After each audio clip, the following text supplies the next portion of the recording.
Today we got Richard's CT90, the 212 postie bike.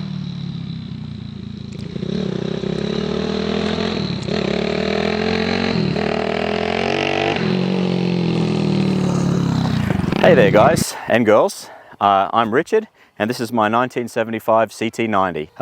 I built this bike out of a love for motorcycles, which I started when I was just a little boy of about 5 years old. I always used to make motorcycle noises and pretend I was riding them.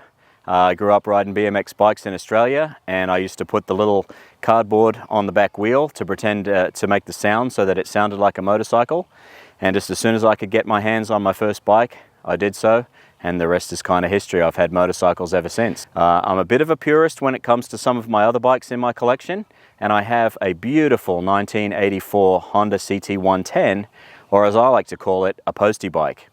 I grew up in Australia, and in Australia they deliver the mail on a Honda CT110, and they've been doing it for many years, and I used to wait for the mailman to come and deliver my mail on his little postie bike.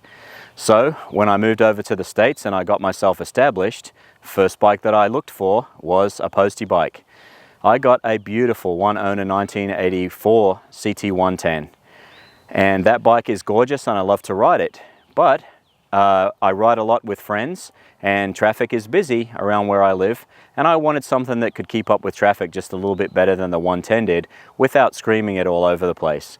So I'd been fascinated watching guys on YouTube build clone engines in CT70s and other Honda products, and I thought, you know what, if I could get my hands on a nice CT90 that wasn't too nice to cut up, that was something that was missing a lot of pieces and that I could get fairly reasonably priced and put some money into it and make it what I wanted, then that would be a good project to have. I really was inspired when Honda came back out with the Honda Trail 125. You had your electric start, you had your fuel injection, and you had some really nice colors, which is why I picked the color for this. It was inspired by the 2022 Honda Trail 125. But going back to this CT90, I put the feelers out with some of my friends, and somebody called me and said, hey, you know what, Richard? There is somebody that is a mutual friend that has a bunch of CT90s in various, states of disrepair. So I said, I'm interested. When can we go and look? So we did so within the next couple of weeks, and I found this bike, and I was drawn to it immediately just because it didn't have an engine in it, there was no exhaust on it, and it was just an honest bike. It had about 1,500 miles on it. It had its original tag from Albany, Georgia, and it was just in need of rescuing. And since it didn't have any of its Honda engine and the heartbeat of its bike and its soul, I thought this would be a good candidate to do this build on. So when I built this bike, my intention was to keep it like something Honda might have done. I wanted it to be a modified bike, but I wanted it to be tasteful. And so I kind of went through the frame and the wheels and the bearings and the brakes and did all the things for safety, replaced the suspension, rebuilt the front forks, new tires and inner tubes, bearings, brake pads, that kind of thing. And then I found a company called Bart Motor Co. on the internet, and they specialize in Honda clone motors, mostly for CT70s. And I thought to myself, that CT70 has to be fairly close to a CT90 in proportion, other than the size of the wheels.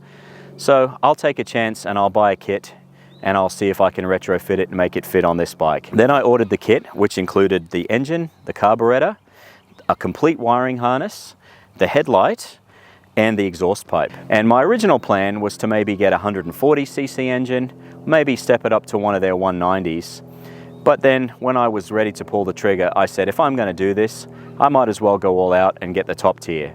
So I got the 212cc 4-valve 5-speed with a clutch, and it has electric start. So I thought, I'm getting most of everything that the new Honda Trail 125 has with a lot more power.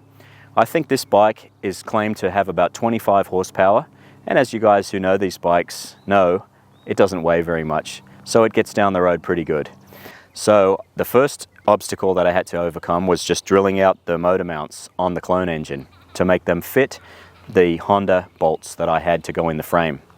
The top bolt worked out just perfect and fit right in, and I was able to hold the motor up in the frame, but the lower motor mount didn't come close, so I had to fabricate up some brackets, So I just did what everybody does and get some cardboard and a pair of scissors and just started making drawings and cutting them down until finally I got the engine where I wanted. And then I was able to transfer that onto metal and bend it up and mount the engine into place. Once I did that, the rest of it was very simple. It was just bolting on parts. I changed it from a 6-volt original system to a 12-volt system, but the wiring harness came for everything that I needed to plug and play. So all the wires were labeled with where they needed to go. Wiring is not my expertise. I can do mechanical work, I've done a lot of restorations, but wiring is not really my forte, especially when I get a bike that's 50 years old or better and the wiring harness is either missing, incomplete, or chewed up. So I wanted to start with something new because reliability was the name of the game. I wanted to make sure that if I wanted to get on this bike and go for a 2-hour cruise to the mountains and back, that I was going to be able to do so without having anything break down. I wanted my horn to work, my signals to work, and my headlight and brake light to work properly. So I went ahead and opted for that new wiring harness. So I was able to actually house all the electronics in the battery and all the CDI unit and everything that this motor needs to run, the coil, all inside the factory frame, and I was able to do it without modifying anything and make it look like it was fairly original. I kind of was sneaky and I used Honda CT90 stickers, and that's a bit of a joke because everybody who knows me and knows this bike knows that it is not a 90cc, but I thought it'd be comical and a bit of a conversation piece to keep it saying Honda CT90. I put the exhaust pipe on, and again it was for a CT70 and it came fairly close to matching the position of the stock CT90 exhaust pipe, but it definitely has more of a bark to it and it definitely lets you know that it's coming. So for me, loud pipes save lives and I'm okay with some noise. I kept a lot of the originality on the frame. There was some pieces that were missing, like this plastic cover, but some really cool features of this bike are the rack that it has on it has its original owner's name and address engraved into it. And I thought about powder coating this and powder coating the handlebars black along with the rims to kind of match the theme of the engine. And once I saw that somebody had loved this bike enough in its previous life to put their name and address on it, I decided to just clean it up the best I could and leave some originality to the bike. I've got about 7 miles on this bike yet. It's barely broken in. I'm looking forward to getting out this summer and taking it up and doing some mountain runs on it. I'm looking forward to going to some breweries, drinking responsibly of course, having a nice cold beer when I get there, and then turning around and riding it back. This is something that I put together so that I didn't have to truck or trailer this bike, that it would have enough power and speed to be able to take me where I wanted to go, keep up with traffic, and avoid the need for a trailer. So I'm pretty happy with how it came out. I think that I would definitely encourage you to put something like this together yourself. I went a little bit over budget on this one, and I think that it would have been okay with that original plan of mine to have a 140cc engine.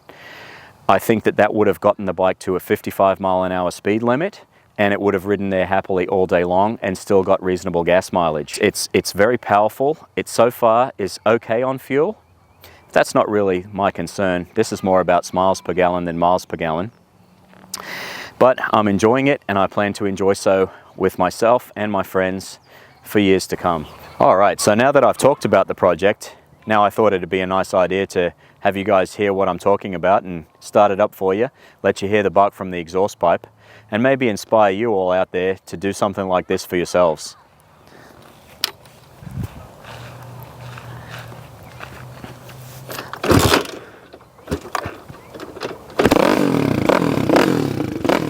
She's got some compression.